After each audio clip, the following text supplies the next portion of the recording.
What is up, guys? It's the Sound Alchemist, and I'm here joined by the one, the only, my jacket. Gershwan! That's not the jacket's name. He's Gershwan. This is Gersh 2. The jacket is Gersh 2? Mm-hmm. I'll remember that. I'm gonna regret that. And welcome to another epic Q&A entitled, For the Greater Yeah. This is a video series where we answer the questions left by you, the viewer. If you have a question for us, comment down below, put a question in front of your question because we get those questions first. I say that without even thinking now. That's funny because I forget how I used to introduce stuff. For the Greater. Whoa. You used to be so good at it. Mm-hmm. You used to just be like, I'm in. Pause. You used to just slip in and out, in and out. This question comes from Bilal Mir. Bless you. Do you think the Horus Heresy was because of the Emperor's bad decisions? Yes. Go ahead. Alright, so if you've seen my top 3 ways to revive the Emperor, I talk about how it was all his fault. No, but really, he's kind of the one to blame because, for one, you don't have like that communication between the Emperor and his Primarchs. He could have warned them and said, hey, there's a thing called chaos, be wary of it. Or, hey, I'm working on the Webway project, this is what it is. Don't interrupt me. Don't burst into here and let me call you a traitor and say it was all your fault, Magnus. And he should have seen what was, because he could see the future, as far as I remember, right? In a way. Yeah, in a way. So he could have known that at least something bad was going to happen. Maybe not put so much trust into Horus. Maybe not let Horus have all that power and basically say, this is my favorite Horus. All you guys listen to him. But there is so much that he could have done to prevent it or at least make things better that... I think the whole favoritism is like the last nail in the coffin. That really screwed everything over. Like, you were treating Perturabo horrible. You killed, or you destroyed the favorite planet of Lorgar. Mm-hmm. And you can't say, oh no, somebody else did that. No, you did that, Emperor. So yeah, he could have prevented it. Yeah, you were the reason why Angron's so angry. Yes. Good question, though. Do you think if things would have happened differently, that the Horus Heresy would have still happened? No, I don't think... Well, no. I don't think that the Emperor or the Primarchs would have gone against the Emperor if the Emperor would have been nicer to his children. Because let's not forget that he wanted to kill the Primarchs at the end, anyways. Yeah, because they were a means to an end. Yeah. Next question comes from Delgado Rants. How much of a threat is the hive mind to chaos? They're an indirect threat. Because most of chaos, I think of demon engines, demons, and they're not biomass beings. So because of that, the only threat they would pose would be space marines, cultists, that kind of thing. So I guess it would shorten their ranks, but at the same time, they're not that big of a deal. True. Next question comes from Evic Henry. How would you want Leman Russ to come back into Warhammer 40K lore-wise? Riding a massive warp wolf. Chasing some Dark Eldar. I feel like every Loyalist Primarch went chasing Dark Eldar, which leads me to believe... Because the Harlequins, the Eldar, and the Dark Eldar are all about prognostication and seeing, things in the future. Maybe they're just keeping them busy for a big threat that's coming. So maybe the fact that GW keeps bringing out... This is probably not true. This is probably me giving GW too much credit. But probably because GW is bringing out so many Demon Primarchs and ignoring the... They've only brought 2, Gersh. Compared to 1, so it's 2 to 1. It's twice as much. Yeah, it's twice as much, which is a lot. But I bet you if they bring back Angron, which is it's looking like they're going to bring back Angron. Why Angron? Because of the apocalypse and all that good stuff. Is it apocalypse? Armageddon, because of Armageddon. Anyways, God School. Wait, what was I talking about? I don't know. Something about Dark Eldar and too much credit. I want them to come back as a big group, like a triumvirate of Primarchs, where you have Leman Russ, Vulcan, and Jagatai Khan, who all chase Dark Eldar. All at once? I don't see that happening. I think it'll be badass, That's man. too much hype for 3 Primarchs all at once. If they bring out the right books, then yeah, that would sell like hotcakes. Like, yeah, I agree. It's gonna be really awesome. It's like, why buy each individual box when I could buy this box set with all 3 of them? But I feel like it makes more sense marketing wise as a company to do them each individual one. That's why I said I'm giving too much credit to GW. It's probably not gonna happen. Also, what is a hotcake? Isn't it like a pancake? Oh, okay. They sell them like hotcakes. Speaking of hotcakes, we got Paris City. Question. I made you out of questions. Do Tyranids go into the warp to navigate to the galaxy? And if so, do they do it without a Geller field? If not, then how do they travel faster than light? No, they throw out this ship called a narwhal. And then what it does is that the Hive fleet pulls that ship forward and it actually folds time. And then they kind of like slingshot their way into the galaxy. So they don't use the warp. We have a 40 facts video on it. It's a really old video. It's probably back when we first started making 40 facts videos. But it's there. Dragon Punch 903. Have you guys seen Aquaman or Spider-Verse? And if so, did you enjoy, or which one did you enjoy more? Neither, but you have, right? Yeah, I've seen Into the Spider-Verse. Whew. I'd probably say it's really good. I was gonna say top 3 movies of the year. Who's your favorite Spider-Man?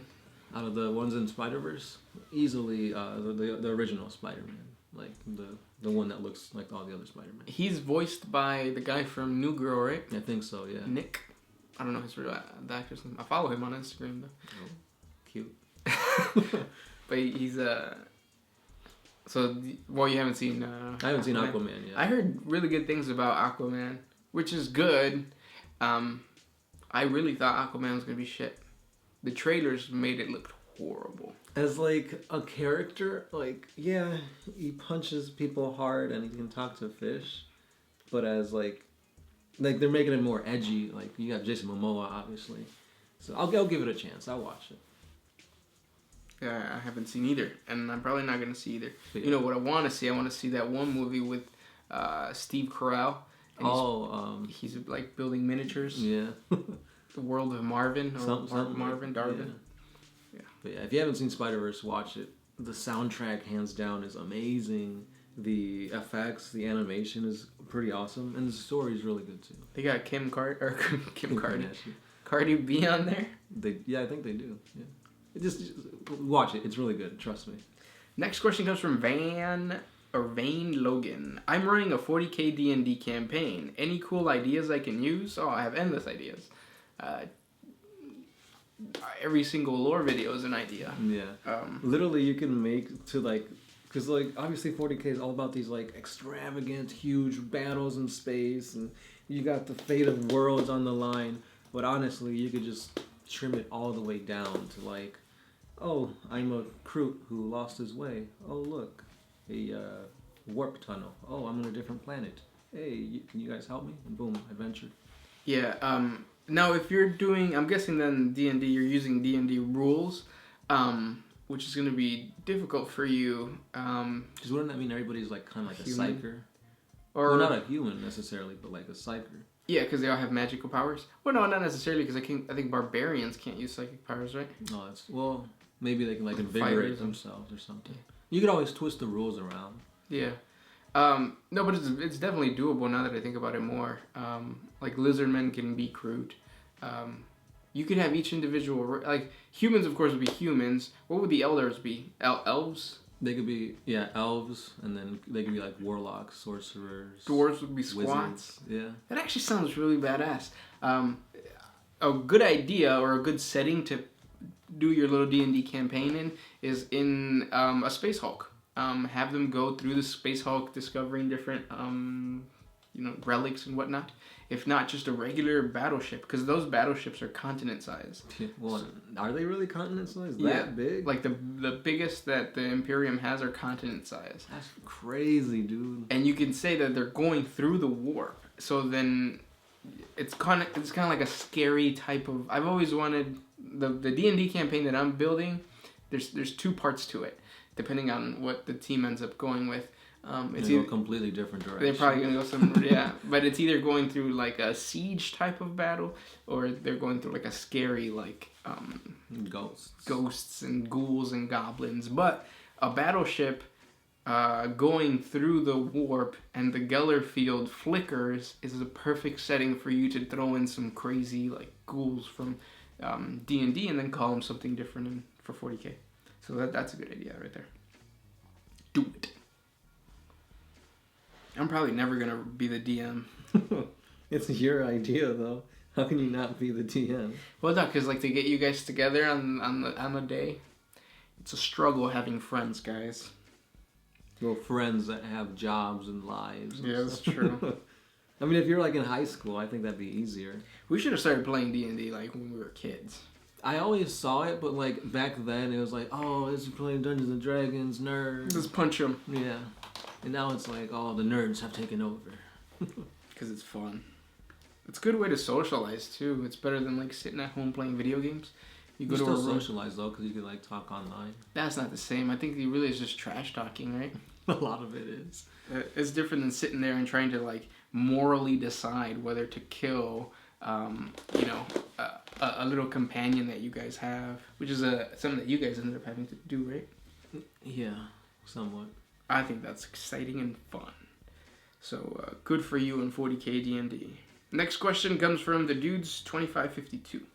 Have you guys done a video on the old one's eye? Or the old one eye? Oh, yeah. Old one eye? Yeah, I think I covered that. Next question. This one's by Alexander Thomas. His question is, so the Primaris are too tall, too big to use normal Space Marine vehicles. Rhinos, Land Raiders, drop pods, etc. So, how do different chapters solve this major flaw of their new recruits? They have those new ships. Yeah. What are they called? They're like hover. They hover. Things, yeah. Pretty gay. In like a happy term. Yeah. Speaking about tallness, Johnny S asks, who is taller, Sound Alchemist or Gershwan? The warp can change your size, so whatever you want. But it's the Sound Alchemist. This one's by Juan G. If I sent you a copy of Dead Space, would you play it? Yeah, but our P.O. box is closed right now. Forgot to tell you. Yeah, I assumed. Yeah. We didn't check it for like months, then I came back and the key doesn't work, and then I went to the lady, and the lady, that lady's crazy, man. I don't like that lady. But yeah. Next question comes from British Imperialism. Do Space Marine chapters have any regular humans that fight alongside them? Guard supplies, etc.? Some do, I would assume. Yep. It's not common. Yeah, I can't think of any like notable ones, but that didn't turn to chaos. Right. Because the Astro Claws specifically did that. They had one Space Marine leading a unit of Imperial Guardsmen, but they ended up being traitors. Derek Dolphin. What are gyms like in the 40K universe? Do they even still have gyms? Nope. Gains are not a thing in 40K. No, gains is not good for you, because then you feed Slanesh, right? Perfection. I guess aggression too, because you build up testosterone. Yeah.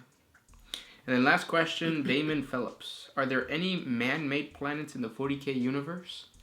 There are ships that are as big as a planet. We were talking about continent-sized battleships. I still can't get my head over that. That seems way, way too big. No, it's that big, man. Well, I mean, I guess you could have a small continent, but like... Yeah. Because, like I could picture, like, city-sized ones, even state-sized ones, but, like, continents? Yeah, like, how big is Australia? I mean, that's, what is it, like, Texas size, something like that? Yeah. No, Australia's not Texas size. Australia has to be bigger. Really? Yeah. Than Texas. Texas is big, but it's not as big as Australia. What was the question? What was the question? Oh, dang, I don't have it up anymore. But I wanna know this. Go for it. Oh, we were talking about planet sizes. Oh, yeah. But why did we were talking about planet sizes? How big is Australia? Australia sized compared. So it's the planet's 6th largest country after Russia, Canada, China, and the U.S. It accounts for 5% of the world mass. It is the smallest continental landmass, and it's the world's largest island. It says, let's see, Australia is roughly the same size as the United States. Oh, there you go. And those are the questions for today. If you guys have more questions for us, comment down below. Thanks for listening, guys. If you're from Australia, isn't it like summer right now for you? Right? Yeah, I think so. Dude, does that mean that you guys have Christmas during the summer? Because time's not different, right? It's still December down there. Right. Unless the warp changes it. Living in the southern hemisphere must be weird. Well, that's what they think about people living in the northern hemisphere. That's true. Talk to you guys next week or tomorrow. Sun Alchemist, Gershwan. out.